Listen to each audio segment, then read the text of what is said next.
Nesse tópico aqui nós vamos abordar agora o conceito de capacitância. Então, capacitância, nós já vimos essa grandeza em análise de circuitos e vamos abordar agora um pouquinho mais sobre os princípios de eletrostática envolvidos nessa grandeza ou nessa propriedade, né, dos objetos. A capacitância ela é definida, né, por definição, a gente chamar aqui, vamos utilizar o símbolo um C maiúsculo para nos referirmos à capacitância. A capacitância de um objeto, de um corpo, ele é dado pela quantidade de carga que existe neste corpo dividido pelo potencial elétrico deste corpo também, né? Então, deste objeto. Então, ela é carga, uma quantidade de carga Q que existe nesse corpo, nesse objeto, dividido por um potencial V, certo? Isso aqui a gente sabe que a carga ela é medida, ela é uma grandeza mensurada em coulombs, né?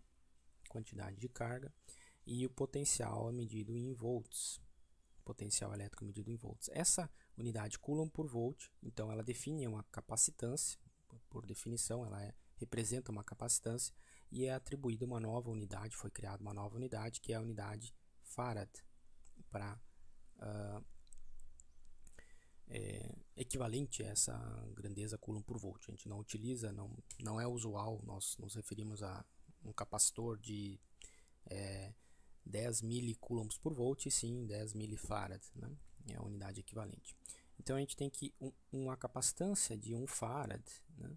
Ela equivale, ela simboliza, significa que um objeto ele é capaz de reter 1 coulomb de carga quando ele tem um potencial de 1 volt, né, nesse objeto. Tá? Se a gente analisar ou pensar inicialmente qual que é a capacitância de um único objeto, né, de um único corpo. Então, pegar como um exemplo aí uma esfera condutora de raio R. Então, a gente tem uma esfera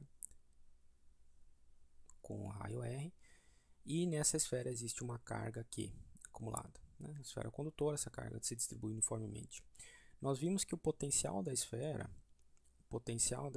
na superfície da esfera, ele é dado por quantidade de carga Q dividido por 4π ε0 vezes o raio dessa esfera. Nessa aqui é o que a gente já derivou aí algumas vezes, a expressão do potencial de uma esfera carregada. Então, a capacitância dessa esfera carregada, a gente pegar aqui a capacitância de uma esfera simples, né? Apenas uma esfera, nós estamos considerando. Então, por definição, ela é a quantidade de carga desse objeto dividido pelo seu potencial, né? Então, a gente tem aqui a quantidade de carga Q e o potencial ele também depende da quantidade de carga Q dividido por 4π ε0 vezes R. Ou seja, a capacitância de uma esfera simples ela vai ser, vamos cancelar esses dois, depende da carga, né? A carga é simplificada, que ela é cancelada. E a gente tem então que a capacitância depende unicamente da grandeza 4π ε0, que é uma constante, vezes o raio da esfera. Então essa aqui é a capacitância de uma esfera simples, né? Então a gente percebe que a capacitância desse objeto ele depende apenas da característica geométrica dela, que é do raio, certo? Não depende da quantidade de carga, nem do potencial em si, né? Depende das características geométricas desse objeto, desse corpo, dessa esfera, que é o raio. O resto aqui, 4π ε0 é uma constante, né? ε0 considerando aqui que dentro dessa esfera e fora aqui o que existe é vácuo, né? Então a gente tem a constante aqui de permissividade elétrica do vácuo, certo?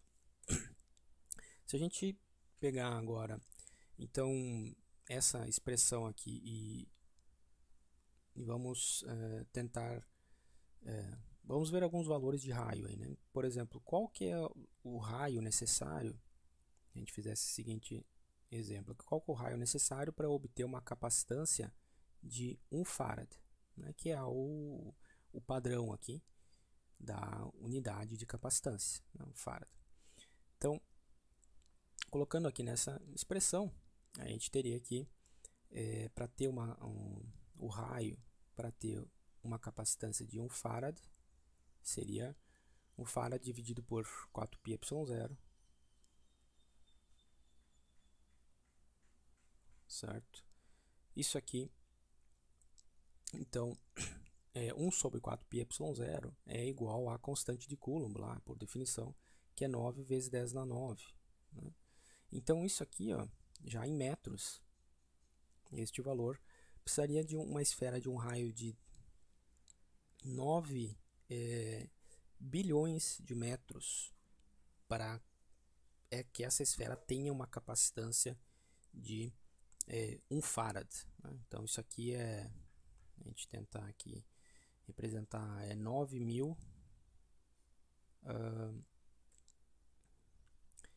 9.000 vezes 10 na 3 quilômetros, certo? 9 bilhões de metros, certo? Para a gente ter apenas uma noção aí de o que isso aqui é absurdamente, é uma distância muito grande, né? Se a gente pegar a distância entre a Terra e a Lua, certo? Então, entre a Terra e a Lua, a distância é aproximadamente cerca aí de 384 mil quilômetros. Então, para chegar ainda nessa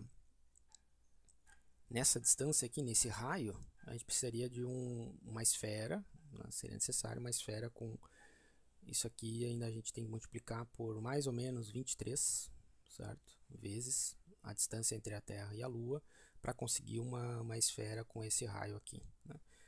Ou seja, uma esfera de tamanho aí gigantesco, né? Um tamanho, escalas aí proporções do espaço externo, né? É surreal, né? Então, o que esse exemplo aqui, que esse exercício ele nos mostra, né? Que a unidade que foi criada, adotada para capacitância, o farad, ela é uma unidade que para nossa dia a dia, para nossas aplicações aí, né, de capacitância, ela é uma unidade muito grande.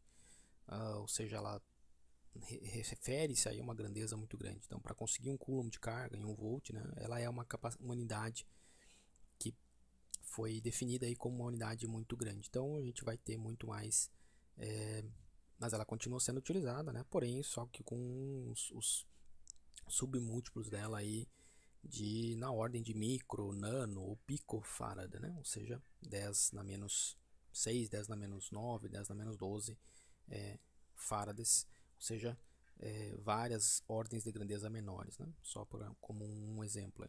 Se a gente pegar também, por exemplo, a Terra, o raio da Terra, ele é da ordem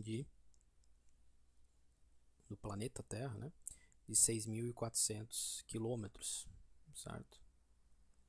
Aproximadamente, em média, né, 6.400 quilômetros do centro da Terra, se aproximar ela por uma esfera.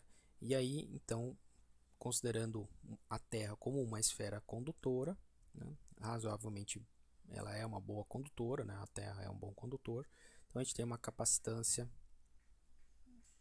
da Terra, considerando ela como um corpo esférico isolado, né, então ela teria uma capacitância da ordem aí de 700 microfarad, ok?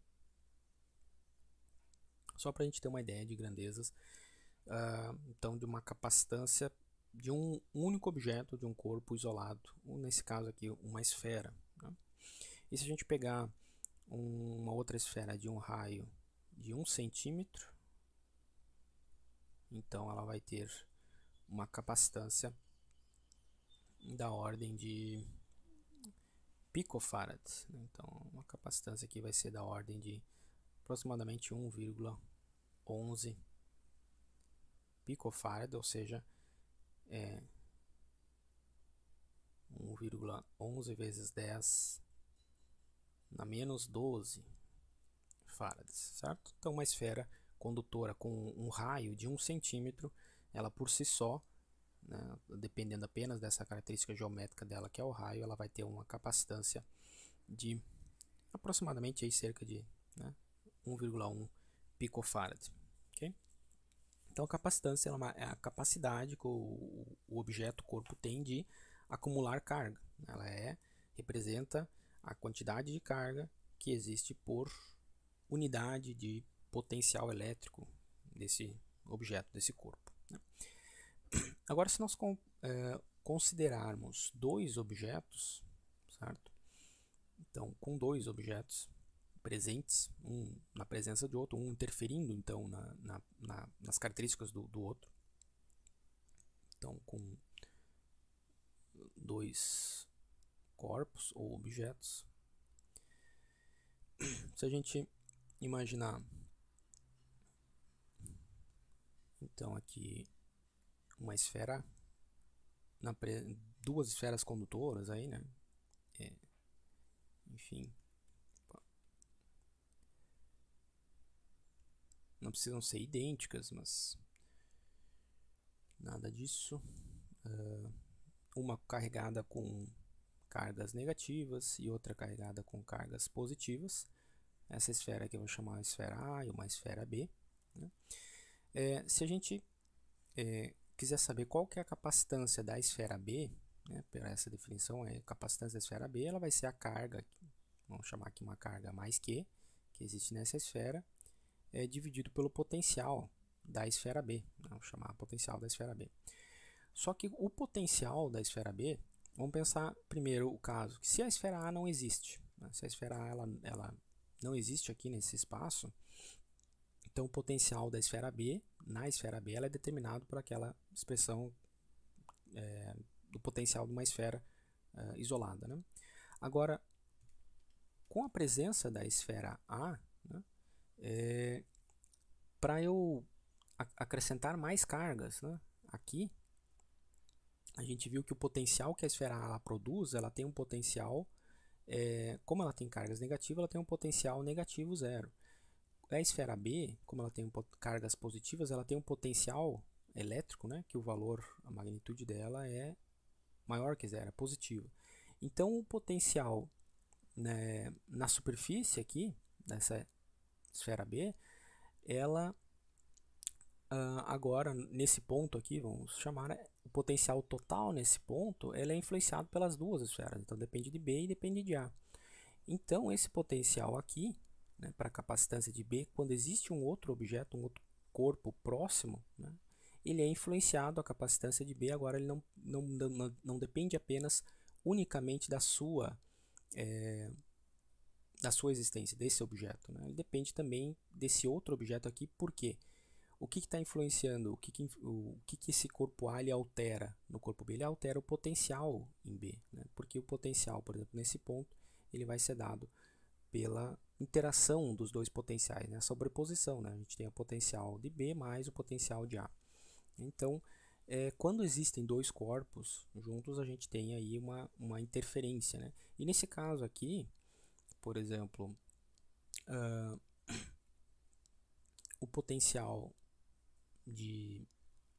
da esfera A, ela tem uma polaridade oposta ao potencial da esfera B. Tá? Então, e em grande... nas aplicações que a gente tem na engenharia, né, a gente tem a capacitância considerando aí sempre dois corpos ou dois objetos. Então a gente pode adequar, né, a definição de capacitância agora a capacitância entre dois condutores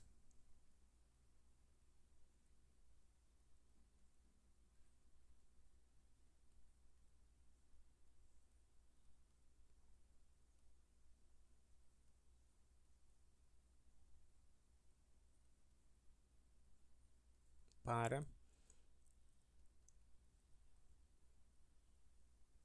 a quantidade de carga, só que a quantidade de carga nós vamos considerar que esses dois condutores eles têm a mesma quantidade de carga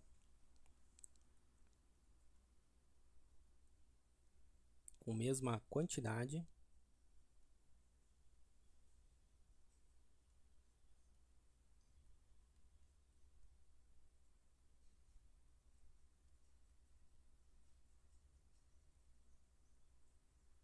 porém com polaridades opostas.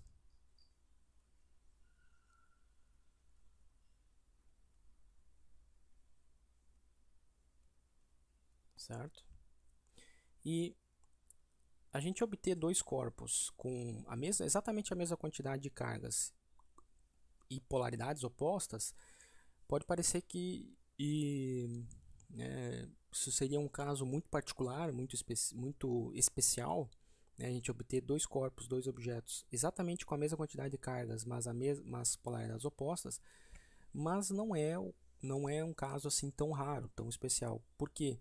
Para a gente obter uma quantidade de cargas, ou seja, ter um corpo carregado positivamente, a gente teve que tirar cargas dele, né? E para onde que essas cargas foram? Elas foram para outro objeto, né? A gente parte do princípio que toda a natureza, todos os objetos, eles estão eletricamente neutros no estado inicial, né? Então, para esse corpo virar, ele passar a ser carregado positivamente, a gente não cria cargas, a gente apenas transfere cargas. Então, nessa transferência, se eu tirei uma certa quantidade de cargas e tornei aquele objeto positivo, com carga Q positiva, né, eu tive que tirar exatamente a mesma quantidade de cargas, né, a mesma quantidade Q, só que de cargas negativas dele, e transferir para outro. Então, como a gente tem essa quantidade limitada, partindo do que os objetos estão no estado neutro, né, inicialmente sempre no estado neutro, que a gente não cria cargas, a gente apenas transfere. Então, para carregar um objeto com carga positiva, eu tive que tirar essas cargas aqui e elas vão para elas vão parar em algum outro lugar, né? Então não é um caso tão particular, tão especial a gente ter a mesma quantidade de cargas, mas polaridades opostas. Na realidade, é bem simples a gente ter esse caso, né? Basta a gente um processo de eletrização por atrito, a gente atritar dois objetos, dois corpos que eles estão inicialmente neutros, independente do formato deles, né? A gente vai atritar uma flanela com um bastão de vidro. Se os dois, ele partindo dos dois inicialmente neutros, ao cessar esse processo de eletrização por atrito, os dois objetos eles vão ter a mesma quantidade de cargas, porém com polaridades opostas. É exatamente esse caso, né? Então a gente poderia considerar, né, eventualmente até existe uma capacitância entre esses dois objetos, esses dois corpos, porque existe uma carga de polaridade oposta e eles têm um potencial elétrico naquele espaço. Tá? Então, entre dois corpos, a gente vai continuar com a mesma definição, porém, a gente vai dizer que a capacitância ela é definida pela carga que existe nesses objetos, mas com polaridades opostas, dividido a razão entre a carga acumulada nos corpos pela diferença de potencial que existe. Então, qual que é a diferença de potencial elétrico entre esses dois objetos, esses dois corpos, né?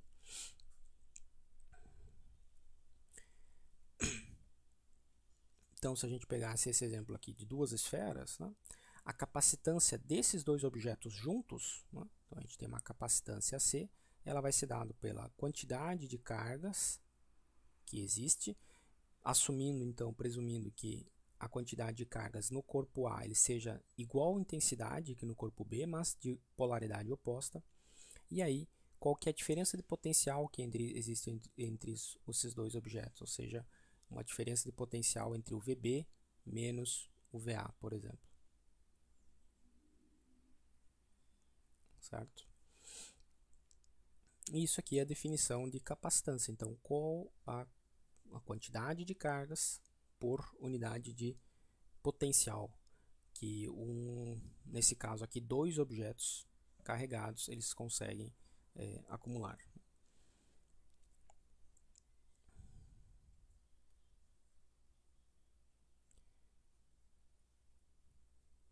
Se nós considerarmos duas placas condutoras carregadas,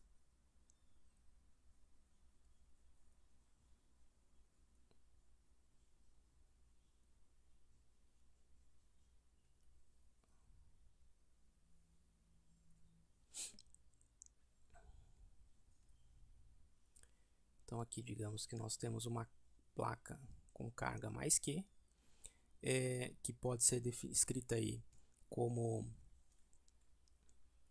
uma densidade superficial de carga sigma vezes a área dessa placa, certo? A gente está vendo uma perspectiva, e uma outra placa idêntica, né? A gente vai utilizar nesse caso aqui duas placas com a mesma área, no caso, em que as cargas que eu retirei, os elétrons que eu retirei dessa placa, elas foram transferidos para essa placa. Então ela assume, ela passa a ter exatamente a mesma quantidade de cargas, porém com um sinal oposto, com polaridade oposta. E aí a gente tem a quantidade de cargas aqui menos que eu posso escrever como uma densidade de carga sigma, né? Lembrem lá da densidade de carga, é quantidade de carga, se eu tenho uma distribuição uniforme, dividido pela área, simplesmente, né? Com carga por metro quadrado que existe nessa placa aqui, né? Nessa área, e vezes a área dessa placa. Okay? E aí, se a gente considerar então que existe essas duas placas, elas estão separadas por uma distância d, vou chamar aqui uma distância d.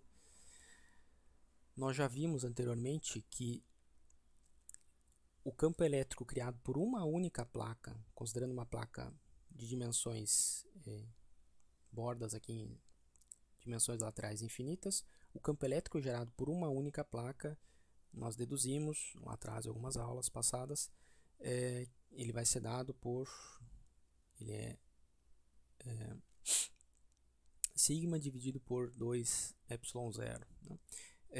E quando a gente tem agora duas placas presentes, né, o campo elétrico total gerado, ele só existe entre as placas, né?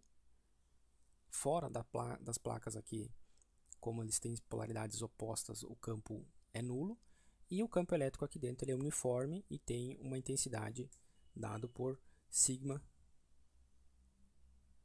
dividido por epsilon0, ou seja, depende unicamente dessa densidade de cargas aqui da distribuição de cargas na área da placa, dividido pela constante epsilon0.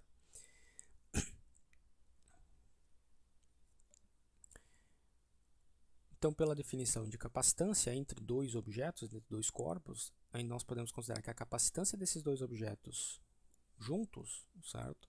Ela é dada pela qual que é a quantidade de carga que existe nesses dois corpos, de polaridade igual intensidade, igual quantidade, porém polaridades opostas, dividido pela qual que é a diferença de potencial. Vou botar um ΔV aqui, qual que é a diferença de potencial que existe entre essas duas placas, certo? A quantidade de carga, eu posso escrever então como sigma vezes a área, a densidade de carga vezes a área da placa, e a diferença de potencial entre essas duas placas, nós também já vimos aí em um exemplo anterior, que a diferença de potencial entre essas duas placas, ela é dada, ela pode ser obtida como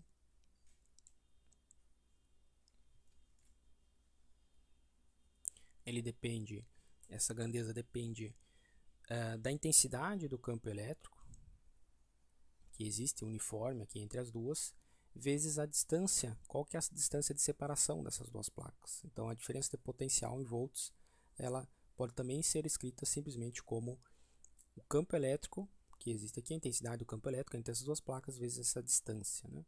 Ou, da onde a gente chegou nisso aqui, que o campo elétrico que existe ali, na verdade, ele é dado pela diferença de potencial dividido pela distância, né? Então ela é medido em volts por metro, né? Então, substituindo essa diferença de potencial aqui, nós podemos escrever que a capacitância dessas duas placas é dada pela intensidade do campo elétrico vezes a distância que separa essas duas placas. Portanto, a gente pode reescrever aqui, considerando que o campo elétrico ele vale sigma por epsilon0, então a gente tem sigma vezes A dividido por, agora substituindo esse campo elétrico aqui, esse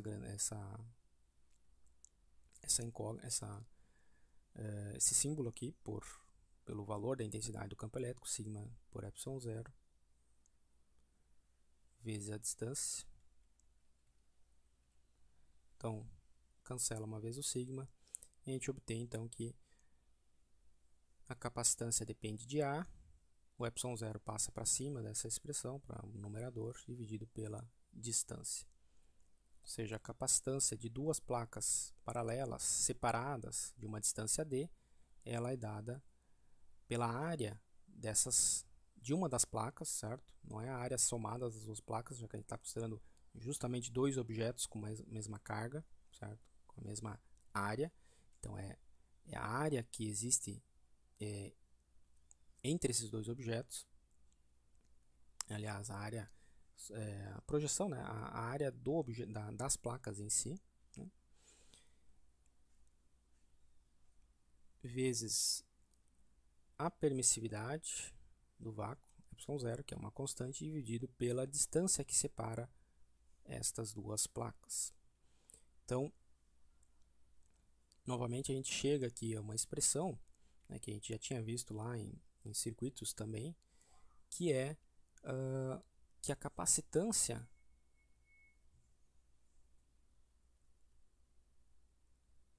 de duas placas condutoras, ela depende apenas das características geométricas, certo?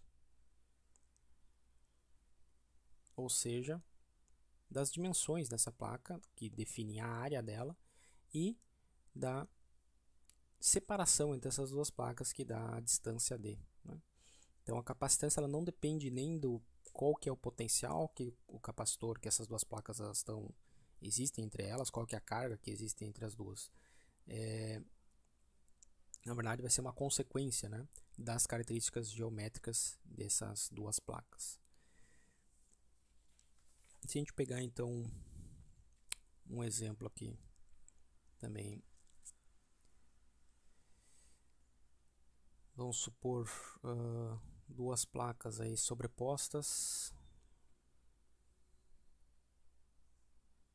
duas placas retangulares aqui de largura 25 metros e profundidade delas, ou o comprimento, comprimento de 25 metros e uma largura aqui bem mais estreita de 5 centímetros. Duas placas idênticas, se nós sobrepormos elas, e a separação entre as duas, vamos supor uma separação d de 1/100º de milímetro. Vou pegar uma separação bem pequena, né, entre essas duas placas. Se nós calcularmos a capacitância, então nessas placas aqui depende da área vezes a distância, tudo devidamente em unidades padrão do sistema SI, dividido pela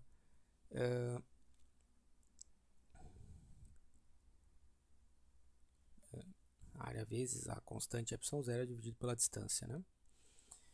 ε0 é uma constante, então, lembrando que vale 8,85 vezes 10 na menos 12. Né?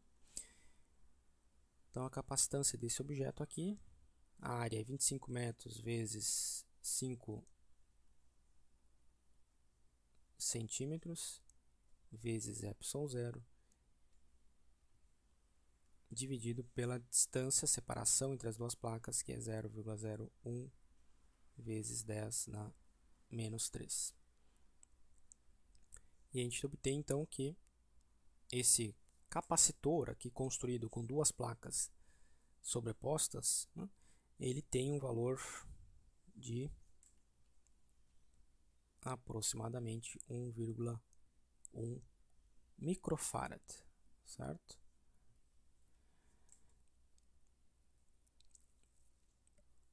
Agora a gente pode pensar, bom,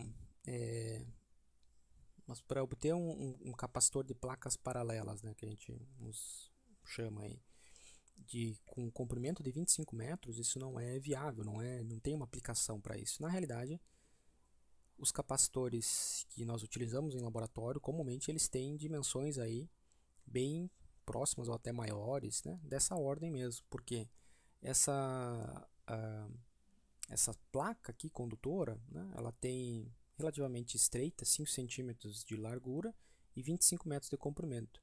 Mas normalmente esses capacitores eles são construídos com essas placas, não precisam estar, elas são enroladas, né? São postas essa distância aqui e são enroladas no formato cilíndrico aí. Então a gente tem comumente aí a construção, né, de um capacitor com duas placas metálicas aqui.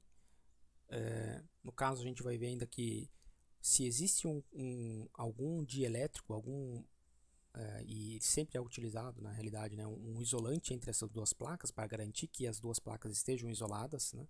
É importante que os dois corpos eles estejam isolados, eles não estão conectados eletricamente. Se eles estivessem conectados eletricamente, o que acontece? Né? O que a gente discutiu já em outros casos? Se esses dois corpos eles forem conectados eletricamente, aqui através de um curto-circuito ou de um fio, né, que faça o contato entre os dois objetos, o que acontece?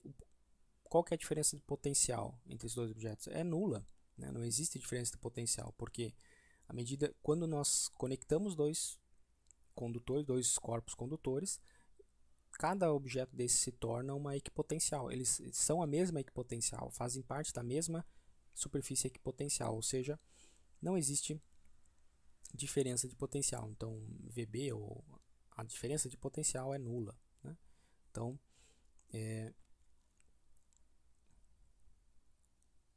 eles estão sob o mesmo potencial, então não existe capacitância para esse objeto aí.